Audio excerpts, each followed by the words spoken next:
Francis Leo Marcos, ay Norman Mangusin pala. Aba, matapos natin resbakan dahil sa kanyang panlalait at pagmumura kay Diwata, napikon. Pero bago natin umpisahan ang video na ito, ako'y magpapasalamat lamang sa mga OFW. Sana all. Dahil dito, nagkaroon tayo ng milyon-milyong kapirahan na totoo. Totoo to ha, totoo. Oh, tigas-tigas ata to eh. Oo. Oh. Si Francis Leo Marcos, dami. Pero ito, totoo. Ha? Oh, marami yan. Thank you sa mga OFW na sumuporta sa atin at nagkaroon tayo ng ganito. Marami. Aba, eto, kilala nyo ba yan? Oh, kilala nyo ba yan? Oh, oh, oh, oh, guwapo di ba? Oh, oh, oh,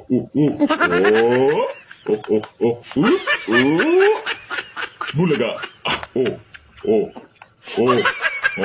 ayan na, oh, kilala nyo ba yan? Nako, comment tayo dyan kung kilala nyo. Kasi may nag-send lang sa akin na ito eh. Ayan, ito kasi, iyakin eh. Pikon, nagtatanong lang tayo kung Marcos ka ba talaga? Kasi may mga nagsabing, Norman, Mangusin ka. Puro ka banta na magtatayo ka ng libreng parisan para tapatan daw si Diwata or yung Diwata Paris Overload dyan sa Pasay. Gawin mo na. Sus, katagal-tagal, daming dada. Gawin mo na. Kasi baka naman, kwento lang yan. Kasi kami excited kami dyan. Malay natin, makakain ako dyan, di ba? Sana all. Idol na kita kung ano, sa totoo lang.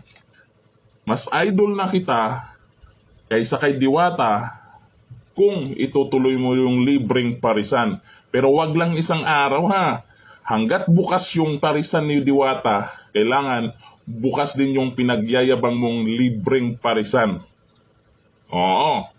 Yan yung ano mo baka naman kwento lang yan. Tapos sabihin pa niya na, dinamay ko raw yung FFCI. Aba, dinamay. Ikaw yung nagsabi, nagtatanong lang naman ako eh. Iyak naman yan. Huwag nagalit. Ayan, noon ito, sikat po yan talaga, noon. Noon po, sikat yan sa YouTube. Dati, nagpapapansin din kami dyan. Kasi meron niyang million subscribers. Ngayon, wala na. Tunaw na. Meron niyang million subscribers sa YouTube na kung saan ay pag nagla-live po yan, ay talagang kailangan talaga namin, aminado kami doon, kailangan naming mag-super chat para lang ma-shoutout niya at mapansin niya. Kasi ang dami talagang nagko-comment doon. Mga kasamahan namin, kailangan din lang mag-super chat sa mayaman. Kasi mayaman daw siya, di ba? Kailangan namin magbigay para lang mapansin. Pero ngayon, galit na galit siya kay Diwata. Pero ngayon, anyari. Anyari.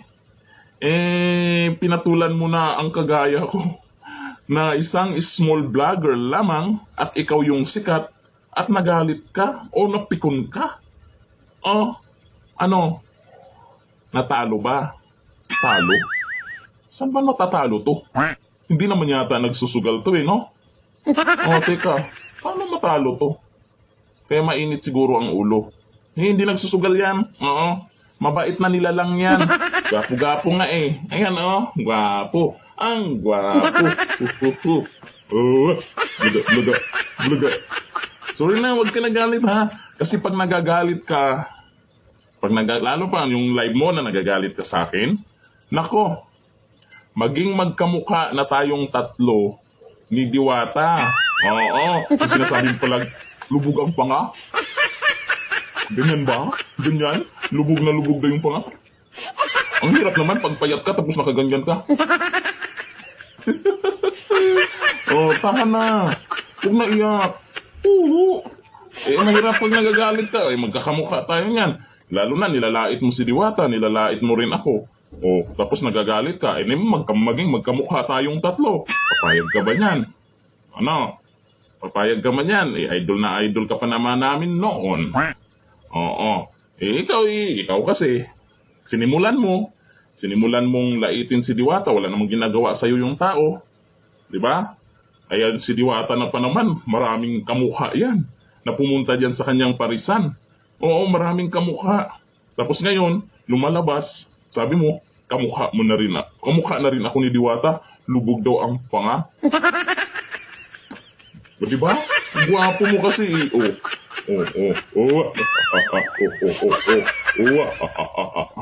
Bulaga. Bulaga. Tapos, mahirap kasi dyan, dapat naman i-mention mo naman yung channel namin. Pag gigil na gigil ka, i-mention mo naman din kasi sa comment section ng video nyo ay ang daming nagtatanong, sino ba yung vlogger na yan? Ano bang pangalan niya? Dapat i-mention nyo rin. Sus talaga, binibitin mo yung mga followers mo, na basher mo. Oo, binibitin mo. Para naman makilala din naman ako ng mga basher mo. Kasi mukhang mas marami ata yung basher mo kaysa naniniwala pa sa'yo. Oh, ayan.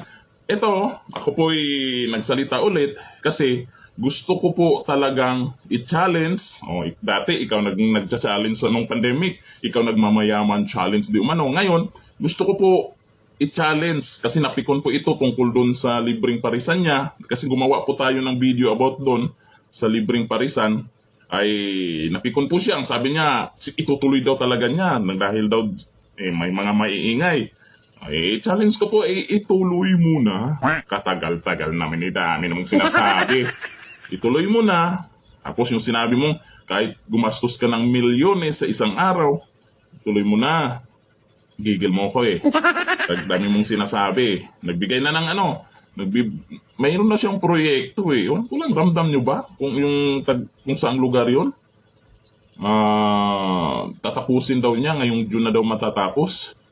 Tapos, kailan yung libreng parisan mo? Kailan? Baka naman, next year pa. Baka naman, hintayin mong sarado na yung parisan ni Diwata kasi magkaroon na ng mas malaking parisan si Diwata sa ibang lugar. Pero ngayon, para sa mga hindi nakakaalam, yung parisan ni Diwata sa Pasay City ay inumpisahan na pong pagandahin. Sinemento na po yung flooring. Okay, inumpisahan na pong sementohin yung flooring. At kasi nakaraan po yung bubong ay hindi talaga solid, kaya inayos na rin po yung bubong, pero hindi po siya matatapos agad kasi portion by portion ang pag-aayos nila kasi marami pa ring pumipila. Sino yung nagsabi na walang pumipila? Maraming pumipila. Nakarang araw lang nag-live si Diwata, mga alas 3 ng hapon ay ang dami pa ring pumipila. Ito naman kasi kumukuha ng video ay kinukuha na nila ng umaga. Yung time na wala pang masyadong kumakain, hindi pa gutom yung tao. Bibidyohan nila, yung kakaumpisa pa lang, yun ang bibidyohan nila. Minsan umagang-umaga may dadaan, bibidyohan nila, pak. So, kala nyo, tulog pa yung mga tao, bibidyohan nyo na kaagad. O sabihin nyo, walang pumipila. Di nga. Ayan, abangan natin yan. Libreng parisan ni Mangusin versus